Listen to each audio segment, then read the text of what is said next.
Welcome to the Broski Doodles podcast. It's your boy Kiko Cervantes, and today another movie review with the crew, with your lovely characters as always, Big John, Adrian, bringing in the fire.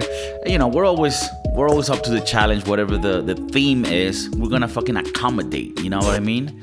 So let's get right to it. I don't want to waste people's times. Turning Red is a movie that we're reviewing. It's an animated Pixar Disney film. I'm going to give you my first thoughts on this, and then I want to open up the conversation. So first 20 minutes start, I feel like, fuck, this is, classic Pixar movie. Everything is so sharp, so fucking amazing graphically. When they're cooking the Asian food, it's so fucking, it looks real. I'm like, I want to eat that shit, It's in Canada, right? So it's the first, it has been quite some years where they're doing it in different places, but when it's done in North America, it's always the US. So it was kind of cool to see, like, it was Canada, it was Toronto, right? So OVO in a building. The six. The six. Like I said, the food, the graphic, everything fucking amazing. I love the fact that they were using the Asian culture and showing that part, because they've done it in movies where they show the Mexican culture in that movie Coco, and then the Colombian culture in the Encanto movie. So, I haven't seen the Encanto movie, but I hear it's about Colombia. So I'm like, Canada, but with the Asian culture, all perfect. And then 20 minutes in, the movie starts taking a route where I'm like, I'm feeling it's going somewhere where I don't want it to go. And then it continues to go that way. And then I want to get your ideas, because maybe I'm mistaken. The movie makes you think at the beginning, at least to my understanding, that it's about, coming of age for women and the period. But then I don't end up relating the panda bear with the period. It's like, I don't know. What do you guys think of this? Well, I had the same notes as you, that the animation looks dope. Very nice colors, everything's nice and bright. And then also get confused by the storyline. Seems like it goes one way with the period, and then she turns into a panda because of it. But then the panda is actually because of their bloodline. So then they go down that route, and then they just leave the whole period thing behind. Unless the whole time that she's a panda means that she got her period. I don't know if that's what they were going for there, or they just threw in getting a period just to have that sort of conversation in society. I don't know. I did feel like I could have related the panda to the period, as far as like the emotional outbursts, how if you express emotion or positive or negative, like it can affect the panda coming out or not. But then it just goes the panda route. Like it briefly touches up, and it kind of tries to relate the period to the panda, but I think the panda is like its own thing, versus the period. Like they just mentioned it to mention it, and then it just panda takes over. It feels like like what you're saying. They try to relate it, and at times it matches. Like when it all started, I'm like, oh, it's a metaphor, right? The panda is a metaphor because she feels like what's happening. I'm getting changes, and I'm getting very emotional. And I was like, okay. Right.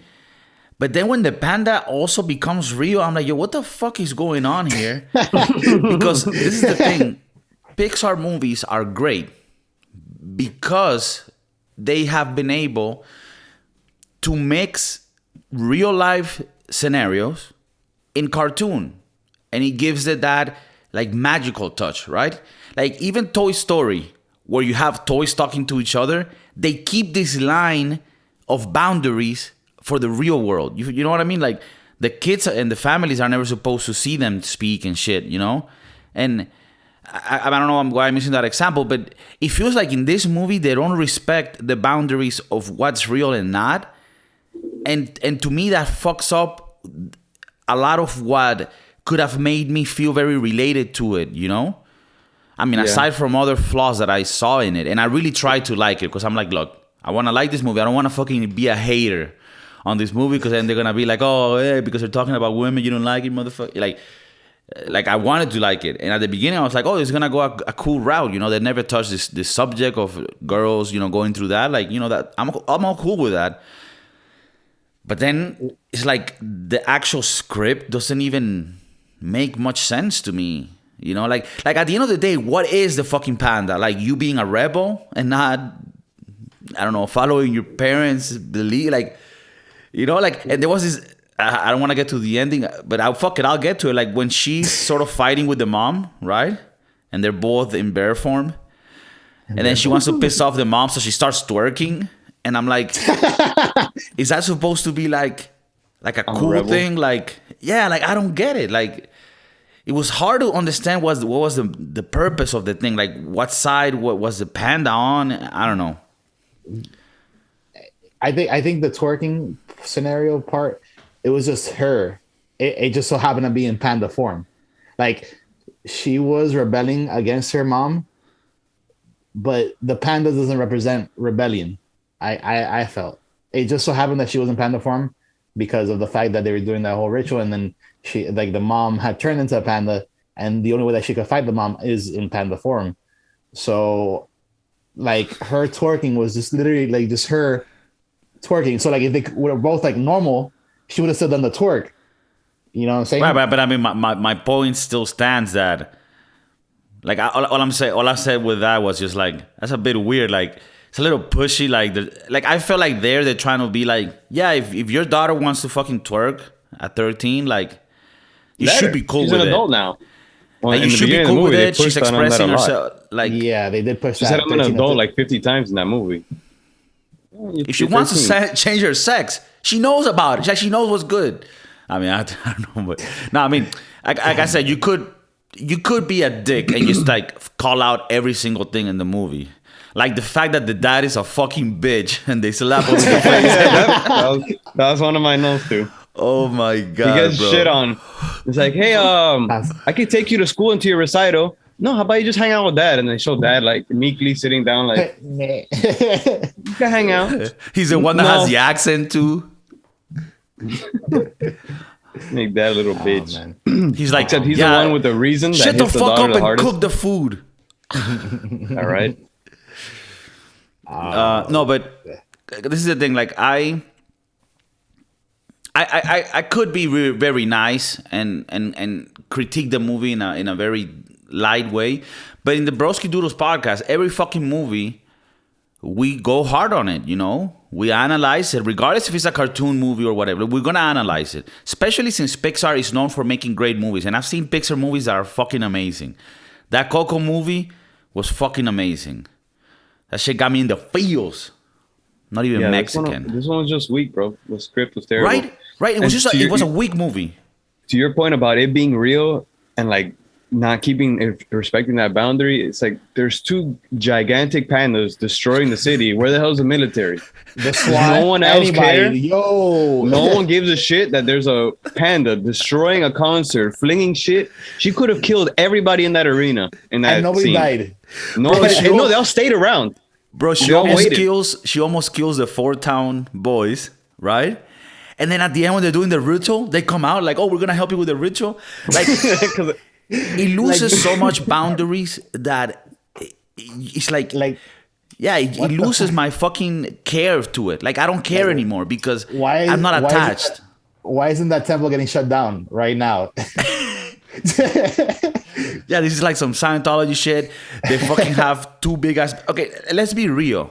The first time she becomes a bear and she starts running in the city, in the roofs and the right, I'm like, oh, this is a metaphor, right? Obviously, because otherwise, then this movie ends here, right? Like the military comes and they kill that family, you know, and they tranquilize her ass, yeah. But no, you get a dart in her the neck. next day she goes to school and the city of Toronto, I don't give a fuck. What? There were some sightseeings of some big-ass bear-like monster in the city? That's cool. And then they start charging people in the school to see her bear form. Oh, yeah. And nobody fucking... They started an OnlyFans for this bear. Nobody snitches? Yeah, right. Bro, am I the only one? The thing is, part of... Like, I didn't want to think it because I was like, I'm a piece of... Like, but wasn't it weird? Like, there was like this... this dynamic where like they were pimping her. Like, what the fuck? Like, yeah, we got a nice party now. Yeah, you gone. Oh shit. We're going to the concert. Yeah, just keep showing bear pics. Just a tail. Just a tail, $5. Let me see your bare feet. Bro, it was dude, it's like that episode of South Park where Butter starts pimping out the girls for a kiss. My bottom, bitch. I mean, at the end of the day, bro, we're not making fun of. These are fucking cartoons that somebody made up, right? So fuck it. But it's just weird. It was a bit cringy, man. And on top of that all, the fact that the script wasn't there.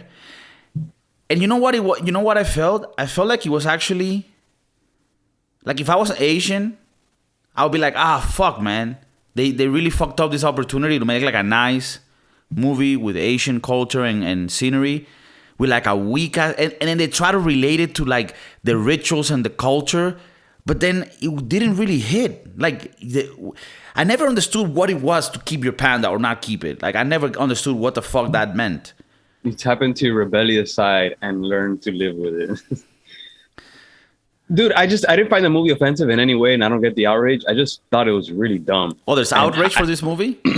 Yeah, there's a lot of controversy on like teaching kids about periods and how that shouldn't be a thing, and that you shouldn't be teaching kids to rebel against their parents because that's what they're kind of insinuating the whole movie. That it's okay to rebel because you're 13 now and you can make these decisions. I just think the script is really dumb, and I don't understand how a studio gets so much money to create this. If you want to make a short film about it, sure, I guess, but millions of dollars are poured into this project. I don't know how anyone just like didn't read the script and say this is trash. Yeah, like I'm with you on this. I don't feel offended. I'm not like this. Parents like, I don't want my kids seeing like. No, I don't really give a fuck. It's whatever. Like I actually thought it was gonna be a cool movie about the periods, but it had nothing to do with the fucking period. I did feel like there is like an age limit as to when a kid could see it, and not because I wouldn't want like my 4-year-old niece to see it, but I don't think she would understand it. Bro, not even Graham understood it. For all the listeners out there, my son is 10 years old, and we watched the movie together last night, and he's like, I don't get what is happening. You could probably even ask a 13-year-old, which is the target demographic, I presume, if they understood it, and maybe not. So, that is true, bro. This is a movie that a kid cannot watch just because they don't fucking go. They're not gonna get what's happening. We don't even know what happened. And if they wanted to have a conversation, if they want to have a conversation about periods and bring that into like, the limelight, the mom could have been cool about it and been supportive because her friends were like, "Oh, I got an extra pad. You need a pad." And I'm making her out to look like a demon. When I saw that part, I thought it was gonna take a good route. But then it's like the mom's going to the school and then openly in front of all the kids, here are the pads. Like, what the fuck is? It's so weird, man. It was that's like an overbearing. Like, I mean, that's like an overbearing mom. Like, that they're like, really on top of their kids. So they don't want their kids to be, like they feel bad or something like that. But they, in doing so, they put them in a position of like social scrutiny because of that. Like that whole scene with the comic book at the grocery store, the Value Mart, whatever bullshit.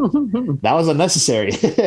Oh, not only unnecessary, bro. Like that was like you're insane. Like we're gonna take you. We're gonna Baker Act you. For people that don't know, in Florida, there's an act that they pass. It's called the Baker Act. And if they see you're crazy and that you can harm others, we'll Baker Act you and put you in a fucking facility. Like, what the fuck did she? I've already been Baker Acted twice this week. Fuck. If you get that AAA card, it comes out cheaper. I got the punch card. I had my 10th visit is free. All right, let me go through some of these. Let me go through some of the notes, and if you guys have, bring them too. Okay, so yeah, the dad is non-existent. Non-existent. Bro, they make sure to show him cooking all the time, and then there's this part where the mom is always, I'm the boss. I do, I'm the big boss. Rick Ross, the big boss, and then he goes into the dad goes into the girl's room. and he's like, good night. And I remember she was feeling like overwhelmed about, turning red or whatever. And he's like, red is your lucky color. And it was almost like, dude, I thought it was like on purpose to show him that he's just completely fucking useless. Well, he did hit her with good advice when he was looking through the tape.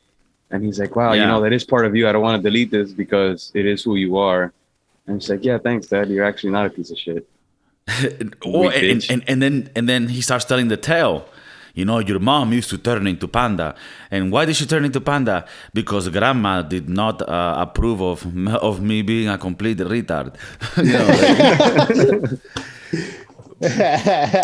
Even the redeeming part where they're supposed to show like, no, the dad has a purpose in the movie. He's very important. It's like, but yeah, I mean, we kind of took him in. I guess we accept him now.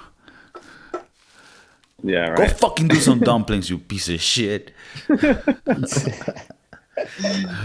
Yeah, well, Disney hit on like every demographic. Her friends all scattered. Right. They had a black one, they had a Chinese one, they had a white one. A black one? Indian. Yeah, like, you shit right, Asian. What the fuck? Yeah. The security guard. But I mean, a lot of that, I'll be honest with you. Arab. Yeah, like all that thing, like all that shit, I find that to be cool as fuck because I'm pretty sure that's how Canada is. Like a lot of these diverse places, Europe is like that. Yeah, I don't mind that. I'm not complaining. It's just funny that Disney has to hit a quota, I think.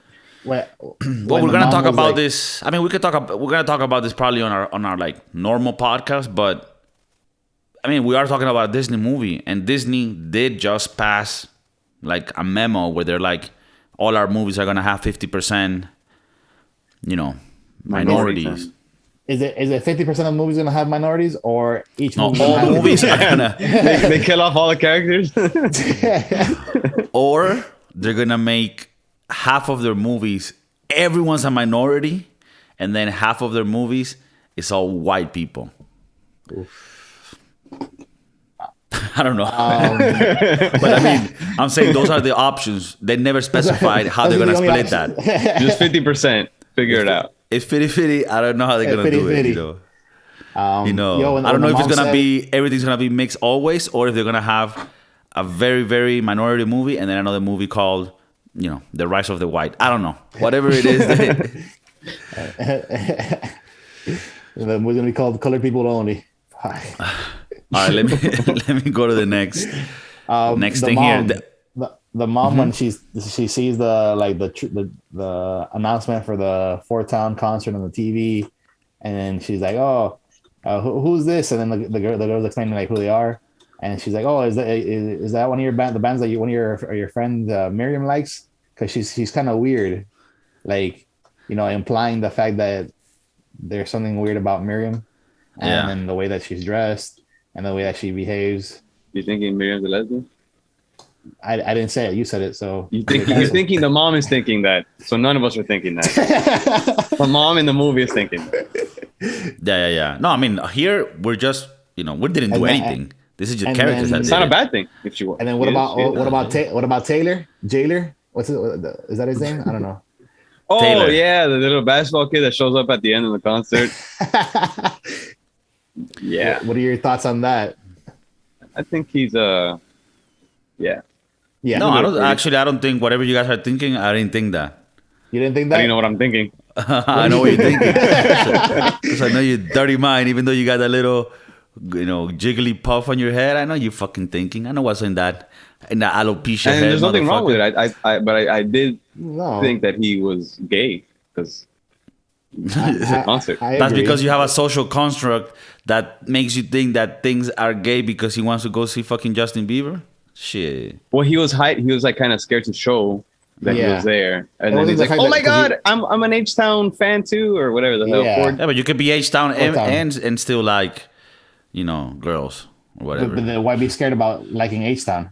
Because people are gonna clown on you.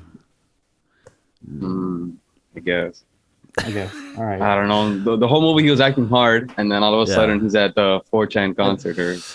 Yeah, I mean, I think that part is like they want to show like, you see, it's cool to be feminine too, and like, But let your guard down or whatever.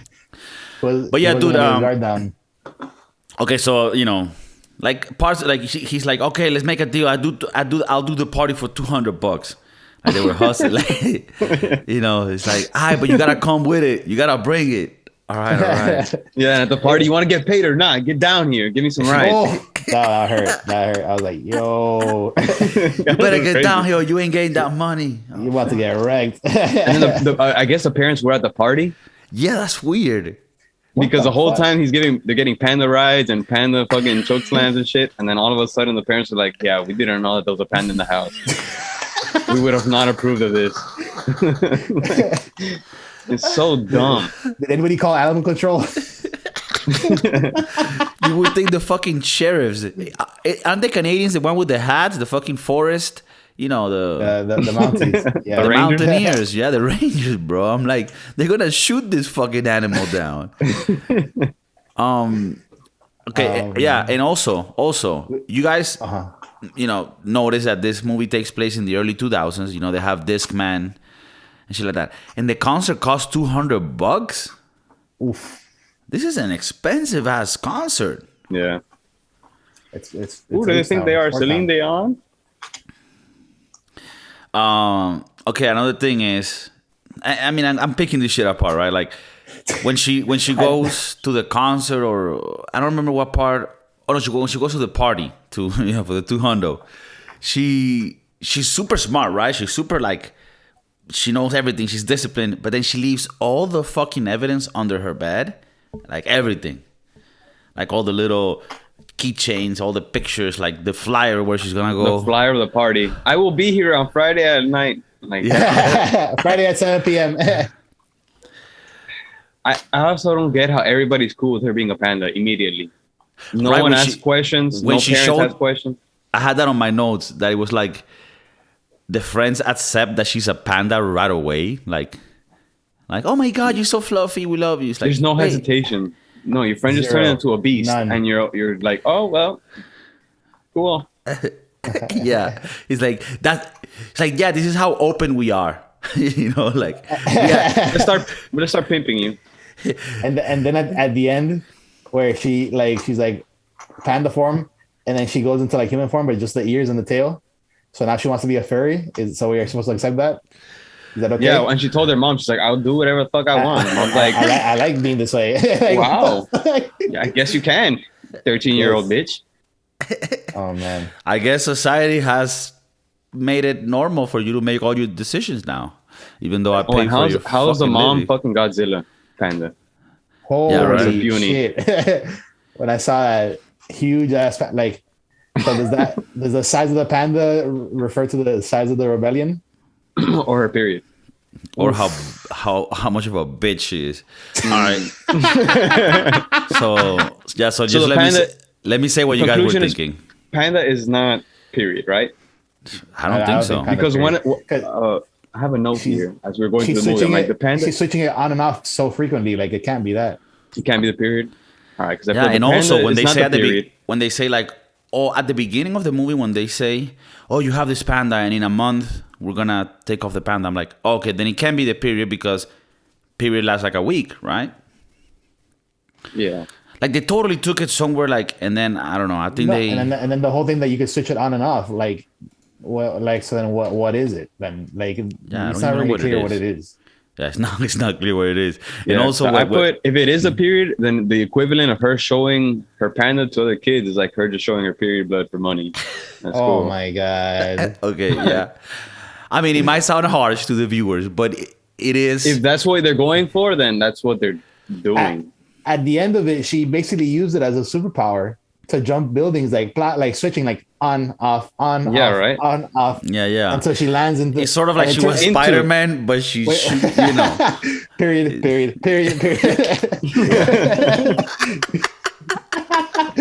And she made it into the concert and landed without killing anyone. Yeah, and nobody cares. Or herself. Nobody cares. And what's this dust that comes off when she lands? And everyone's like, what is that? Is that like period dust? Like that gets you high or some shit? When the mom shows up, it turns into like an anime fight. they started fighting like like back and Bro, forth, switching like, up, bro, down. this movie kept getting like I thought I was in an acid trip. I'm like, yo, what the fuck is happening? And then she gives this blow to the mom where she fucks her up, like you almost killed your mom. Like I'm like, what? Like Oh yeah, straight it's up. like a tiny little headbutt and almost killed her. Yeah, but part of me was like, because I'm still thinking like, oh, this is a metaphor for their discussion. But then she hits her, and then she falls and almost dies, and she's not responding. Get her in the circle, and the retard, retard dad making the circle. It's the only thing I can do. When did he get that car? Like, did he just have it in the car? Like on the way there? And then all of a sudden, the shaman appears in the top. What's up? And then fucking Four Town. And then the ladies singing, and then they just accept it now. They're cool with this delinquent singers, you know. And they start performing in sync, like they've never practiced a song before with each other, like the Four Town, the girls and the ladies. Oh my god! I mean, it was cool. I like that whole harmonization, but the only bit of realism is at the end of the movie where they have to raise $100 million to repair the stadium. oh yeah. That was the only part when somebody in the writers' room said, "Hey, wait, there might be an inconsistency with the fact that people will be wondering." So they just destroyed a stadium. So let's just put at the end that they're raising 100, and they're happy with this. Like they never made the math. Like they're never gonna make this money, right? Showing a temple, you know, like. But that was the only, like it was almost funny. Like, oh, by the way. No, this cannot go through. This part cannot go through. This is the part where I stand and I put my foot.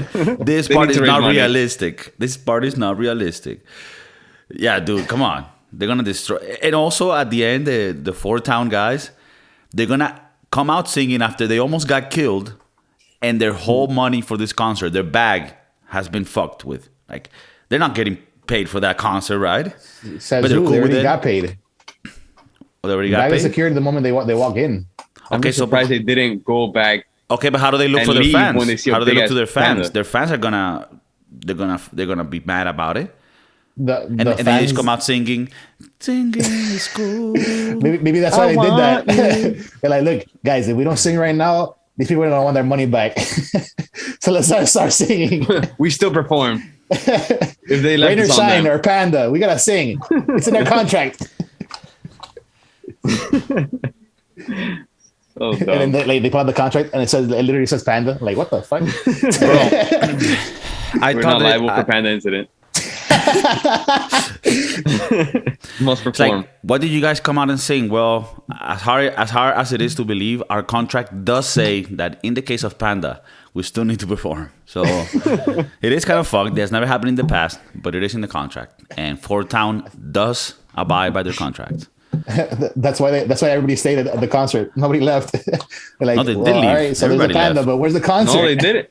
They ended up having the concert. Not everybody, but Four Town stayed, and there was like a bit of the audience, the VIP. Everybody was in the bleachers. They're coming out of the rubble. Like, what? They're Four Town, not Panda. Not fuck the Panda. Four Town. What? They're doing the ritual. I think there was a good movie here, and they didn't pursue that. You know, like they could have really made it. I think, okay, and I'm not a director or a writer, right? But I think if they would have taken the whole Panda thing to be a metaphor for when you have your period. Because, I mean, at the end of the day, I didn't decide to make a period movie. They did. So all I'm saying is, if you're going to decide to make a period movie, which it's not that I'm not cool with it in the sense of like, my kids, I want to, not that. It's just, it's a very uncomfortable and weird topic.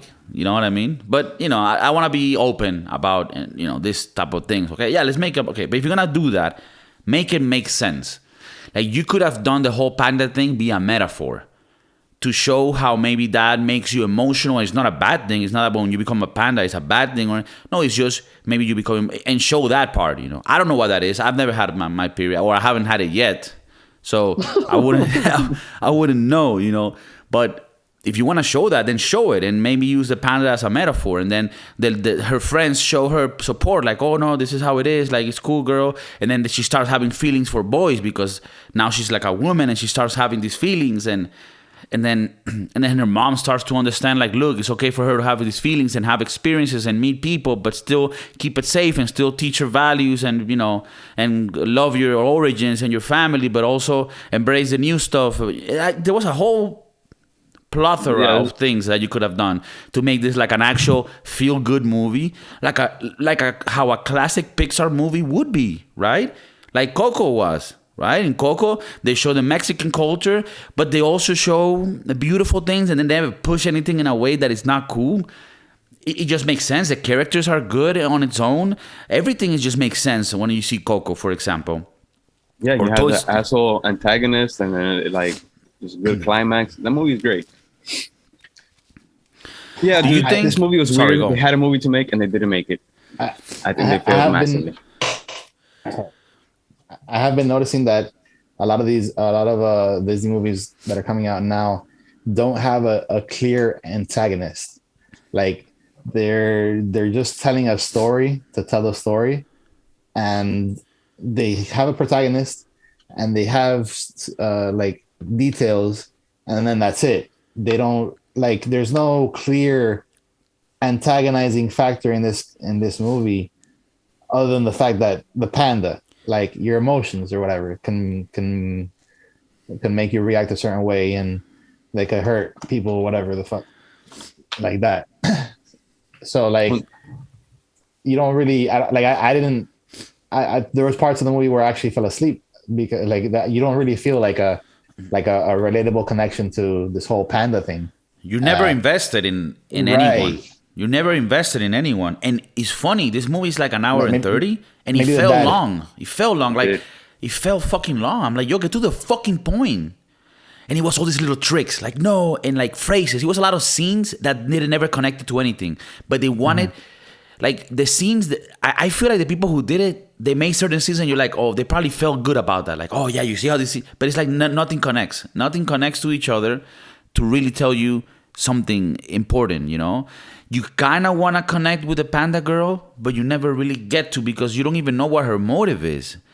You know, you never really get, like, at the end of the movie, I mean, I guess you could assume that it ends being with, like, oh, the panda means to, you know, kind of embrace new things and be a little rebel and fuck your mom, fuck your couch. But it never really specifies it, what it is that it means to have your panda, you know? At the end of the day, the panda originally started because the Senjin, her husband passed away during the war, and she was trying to find a way to protect her family, and she prayed to the panda spirit, and then the panda spirit grants her that power. So it was more of like, you know, protecting your family kind of scenario. Like the panda is used to protect your family, and you always stick by your family no matter what kind of scenario. That's what I got from the panda. Yeah, so at the end, it almost shows like the girl was right all along, and her family has been wrong for many generations for keeping the panda away. Right, because you're supposed to use it to help your family, not just hide it and not use it at all. And right, but wasn't it the thing with like the mom and then the grandma who was even fucking more intense? They all denied their pandaness. Yeah, they all denied their panda. And then at the end, they're like, oh no, she's cool. She should have the panda. And then the grandma really quickly accepted the whole thing. It's like, oh yeah, like Fort Town, I want you to be your panda. And then the aunts are like, wait, she can have a panda and I can? And they're like, shut the fuck up, you don't get your panda. And it's like, okay. Shut the fuck up. Shut the fuck up. Dude, it's weird. I never understood. Shut the fuck up, gotta go play Mahjong. I never got who was who or who is... Yeah, man. Because if you don't keep your panda, what does that mean? Like, because it almost makes it look like, okay, what does that mean for the mom not to keep her panda, but the daughter does? Does that mean, oh no, the mom keeps being a bitch and you're cool? Like, I don't, like, what does it mean? It never reconciliates the relationship as to, oh no, it's not that you can be a panda or not a panda. It's like, we are who we are and we love each other and that's cool. Like, that's how you should end it. Not like, oh, I'm the panda mom because I'm like, again, I don't even know what I'm talking about because I don't know what the fuck it is to have the panda. But all I know is the mom doesn't get the panda. She gets the panda. So there's like this little, what does it mean, you know? But I feel like the mom doesn't get the panda by choice because she chooses not to have the panda because she's scared of having the panda and the damage that it could cause by being in panda form. You know, like if she can't control her emotions, right? You see what we're talking about? What? We don't even know what are we talking about. Is this like a WoW game? What are we even talking about, bro? Her mom. Well, then there's a whole conflict between the moms and the daughters. The mom never wants to rebel, so that's why she gets rid of her panda because it's too scary. She can't wield so much rebellion in her, so she gets rid of it altogether. But the daughter, she knows how to merge herself with her venom form, and she can rebel, but she does it just right. So it's cool for her to rebel because she knows how to rebel. She rebels responsibly. So that is the Panda Rebellion? I don't think it is. But then it's not her period. Yeah, it's definitely not her period. Maybe it's literally just the panda thing. Like maybe it's just like a thing, like her power, like a racial trait. I don't know, they don't even clarify if it's that. Like, just tell me what the fuck it is to be like you said, a bloodline trait. Like she's rebelling and she's doing all this, and it just so happens that she has this panda power. And just so happens she just got her period. And it just so happens that this rebellion power that she's now embracing actually aligns with the views of the original ancestor who created the panda. So it's like it all fits perfectly, but nothing makes sense of why it fits. Because like at the end of the thing, her being the panda, which is actually rebelling to her mom and grandma about their values, because that's what it is. When you're the panda, it means that you go and twerk with Four Town and you don't go clean the temple, right? That's what it means. And if that's what it means, that also aligns with the original ancestor from back in the day. So you are indeed aligned with your values, even though you're rejecting to go clean the. I don't even get it. So what does that mean? You're saying panda means that you're with your roots, right? But then the mom renounces her roots. They don't make it clear. I don't even. You know what I mean? But the just because you have the panda doesn't mean that you should not clean the temple and go to Fort Town. No, it means that you should clean the temple because you're helping your family out, but also be able to go to this Fort Town concert and not get shit about it, or not because you're an adult now. You're 13 or you're whatever, and you're responsible enough to know. All right, I'm gonna go to this concert. I'm gonna come back home, and everything's gonna be okay as long as I do what I need to do to help my family out or to fulfill my. That's kind of an insult to the first panda lady who actually did it to defend her country and her family from invaders. Yeah, like she wasn't doing it to go twerk with Fort Town. Now, okay, look. Okay, because we're here pretty much helping the fucking writers make a better movie with this. Right, make part 2? Yeah, wouldn't it have ended better if at the end, at the end when they're in the little forest, the moms and the grandmas and the aunties, and they're deciding like, are we dragons or we're not? Are we cats or not? Are we, the pandas or not? And then I think it would have made it even make more sense if they all decided to keep their pandas, and then that meant what you said, John, that you're still close to your culture, you're still close to your rituals and stuff, but you're also open to this, the new world, whatever it is, But then also that would have made more sense. Also realize that just because you put your panda away doesn't mean that it goes away forever, because you have it on that pendant or that thing. But if that pendant breaks, then you get the panda back. Okay, but then it doesn't explain why would you try to keep it away in the first place. Why should it be like a repressed thing? Like I'm keeping it away in the closet. You know what I mean? Isn't the whole movie about opening yourself up? You see how it contradicts itself. And you know what would have been even better? Like they really missed the point here in that forest scene. If they would have showed everybody at 13. So like they could all kind of like relate. Nah. Only the mom was crying. What are we doing, bro? Let's start an NLC. What, dude? This is a movie here. The aunts and the grandma. Imagine grandma 13, mom at 13. You would have showed the grandma vulnerable and the grandma even being pressured about her mom, and then they all understand like, no, let's just be cool with each other and we love each other and we're Asian and we're cultural, but we're also open to the new stuff. Beautiful. Like I can make that made movie. Me cry. Like the thought of them all being at 13 made me cry. That's how strong this could have been. But no. Let's make a clusterfuck of nothing makes sense here. Who the fuck wrote this movie, man? For that, Turning Red, I'm sorry, bro. Like give me like a 2. I'ma give it, and I'm being like super nice here. I'ma give it a 3, just because I still think it's so amazing how these Pixar people can make such beautiful cartoons. Yeah. It's such a beautiful how they can make everything so cute, and the movements and the characters, like, they're cool, but they miss the mark so much here. And I feel like, do you guys think? I think that I'm not gonna get too into it because I want Adrian to give the score, but I think this might be the start of the downfall for Disney movies. And I want to put an asterisk on the movie. I say 2 based off of like story, but animation always like 9, 10. Like I love the Pixar animation and how they do it. It's really nice. But the story wise, this it was like a 2. And yeah, I do the same math as you, and that brings it down to a 3. Even with such great graphics, it goes down to a 3. The story is so bad. Story is so bad that you fuck up everything else. Yeah. Yeah, I think the movie would have been an 8 on mute. Like, I'm just watching the screen and it's just playing like at the dentist office, and I'm just watching it. And you know what, Adrian? You know what's fucked up? If you would have watched this movie in mute, your mind would have allowed you to feel that the storyline went somewhere else, because it would have made sense to you. Like, oh, I guess. So at the end, they realize that they're all pandas and it's all cool. And then you read the actual story and you're like, no, it actually doesn't make any sense at all. Some of them are pandas, some of them are not. But we don't really know if panda is good or bad. But we know that this girl is good with the panda. And I think that's why my son likes it, because of all the visuals and stuff, because he doesn't understand the story. And he doesn't know what's going on. And he's like, well, it's great, Dad. It's actually one of the best Pixar movies. Ignorance is bliss, for sure. You're 10-year-old kid. Yeah. Okay, so he said, I didn't really understand it, but it's a great movie. Right. Visually, it's remarkable, yeah. And and I get his point of view, because for him, it's like watching the movie on mute. You're just watching the beautiful cinematography. So how much did you give it? I give it a 3. 3.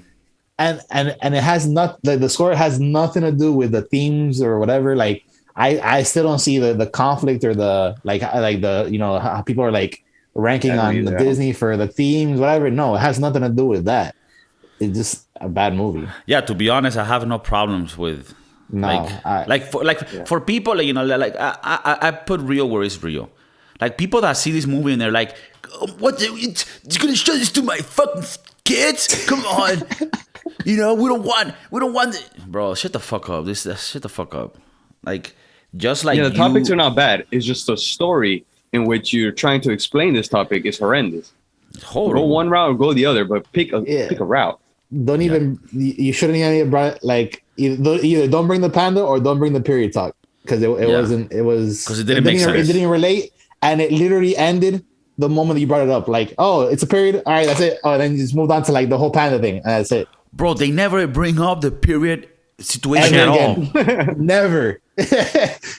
Like, bro, when she first turns into a bear in the school, I thought that meant she was bleeding, and they were using this metaphor, because if you showed a girl bleeding, that would have been a bit graphic, but you show her become a bear, and everyone is like, oh, the metaphor for it. Like, I thought that's where they were going the whole time. And then they switch off. It's like, and then you keep getting, okay, so the bear is real. Okay, so it's a real thing now. Okay, so it's not okay. And then you're like, eh? So then this bear is with her period out there. they should have just made it a bear. They should have just made it a panda movie, like a red panda. Then that's it. And right, and everybody's a fucking panda. Yeah, that's fine. And it takes place in Asia or something. And then, period. Then every girl should have been a panda, right? Yeah. Yeah, that's the other thing. If this whole panda thing is a period, then every girl should have had, or a different animal, like depending on their bloodline. You know, like everybody has a different animal or their temperament. Into. Right. Some of them are rabbits. Some of them are dragons. Temperament determines the size. And then the animals depending on the bloodline, or the god you choose to, or the lady that you choose to worship, whatever. Right. If you're mixed, then you're gonna have a fucked up animal. You know. You're gonna have a liger. You know. They just threw pads at her. The first 5 minutes, they threw a bunch of pads at her, and they're like, "All right, you know what to do. You're set. That's it. You're good." That's the talk. We had the talk. Yeah. Well, I don't want to end this one. I've been told in the past that I end episodes quickly. So please, anything else you guys got on this? No, not mad, just disappointed. Yeah, same here. And I wanna make it clear that we're disappointed because we expect Pixar to bring it and do badass movies, and they didn't do it with this. So yeah, get your shit together, or you're gonna lose the reign that you have. Okay, if you need writers for the thing, we, even though we have great jobs, we're always open to propositions, and depending on the salary, we might take an interest in writing for your staff and explaining to them how a fucking tale is told. We extended an invitation to Patrizia to come to our show, so we also extend an invitation to the head of writing in Disney. You come onto our show and we'll have a talk. We can talk about the sequel. If you want to keep your job and not fuck up the next movies, right? I'm only thinking if the next movie is about like boy masturbation, Oh my goodness. Where they're gonna take console it. us first. Yeah, consult with us first, because you might get me too'd. Yeah. We'll help you choose the animal for that one. Yeah. Yeah. And the metaphor. Oh my god. You're gonna use. All right, guys. Well, thank you for listening to this one. This actually I thought it was a really good episode, and it's a cartoon movie, and I think we went soft on it. I mean, we're not hating. We want to be nice to it, but the story's not there. Get your shit together. Universal Studios, cheaper. Fast Pass actually works. Food is cheaper. Get your shit together. Okay? DreamWorks has been making some bangers. DreamWorks is making bangers too. Hard Nights is good. And there's gonna be other companies. There's gonna be other companies did it right. come up. You want to make a Panda movie? Look at Kung Fu Panda. They made 3 of those motherfuckers. I can't wait for number 4. Panda on 4. Take care. Peace.